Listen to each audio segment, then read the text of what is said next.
नमस्कार विद्यार्थी मित्रांनो, महाराष्ट्र जीवन प्राधिकरण 2025 जाहिरात सादर करण्याचे अर्ज करण्याची लिंक चालू झाली आहे। या जागा आहेत ना, वरिष्ठ लेखा अधिकारी गट अ साठी 2 आहेत, लेखा अधिकारी गट ब साठी 3 जागा आहेत, सहाय्यक लेखा अधिकारीसाठी गट ब साठी 6 जागा आहेत, उपलेखापाल गट ब साठी 6 जागा आहेत, उपलेखापाल गट क साठी 3 जागा आहेत, कनिष्ठ अभियंता स्थापत्य गट ब साठी 144 ह्या चांगल्या जागा आहेत सिव्हिल इंजिनियरवाल्यांसाठी।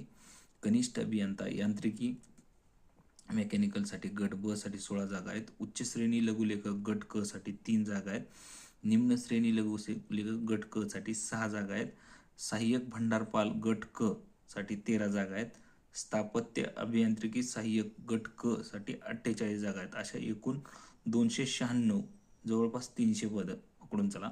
तर यांचे अर्ज करण्याची लिंक ही 19 नोव्हेंबर 2025 ते 20 नोव्हेंबर 2025 ते 19 डिसेंबर 2025 लगभग म्हणजे जवळपास एक महिनाभर ही लिंक चालू राहणार आहे आणि ही एक्झाम IBPS घेत आहे।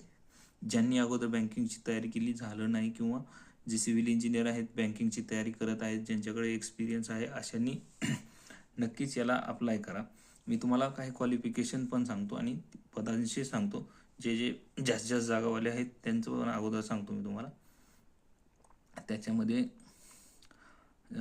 जे आहे ना सिव्हिल इंजिनियरसाठी ना, सिव्हिल इंजिनियरच्या जागा जास्त आहेत। कनिष्ठ अभियंता स्थापत्य गट ब याच्या 144 जागा आहेत। याच्यामध्ये आरक्षण निहाय जागा तर दिलेल्या आहेत, पण याचा पगार जो आहे ना जवळपास 80च्या घरात जाईल, 80,000 रुपये सॅलरी।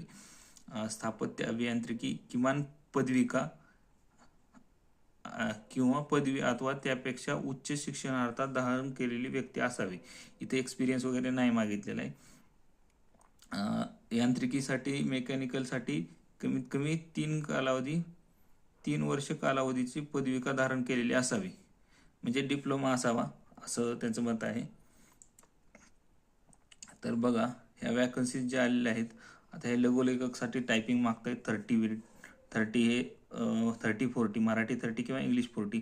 याची पण सॅलरी भरपूर 70, 60, 70, 80 हजाराच्या घरात जाते। तर तुम्ही हे ॲप्लिकेशन करू शकता। याच्यामध्ये तुम्हाला ॲप्लिकेशन करायची सुरुवात तर झालेली आहे, IBPSकडे असल्यामुळे नक्की ॲप्लिकेशन करा। या खूप चांगल्या वॅकन्सी आहेत, असा चान्स पुन्हा पुन्हा भेटत नाही आहे। ज्यांचं सिव्हिल इंजिनिअरिंग आहे त्यांनी नक्कीच अप्लाय करा।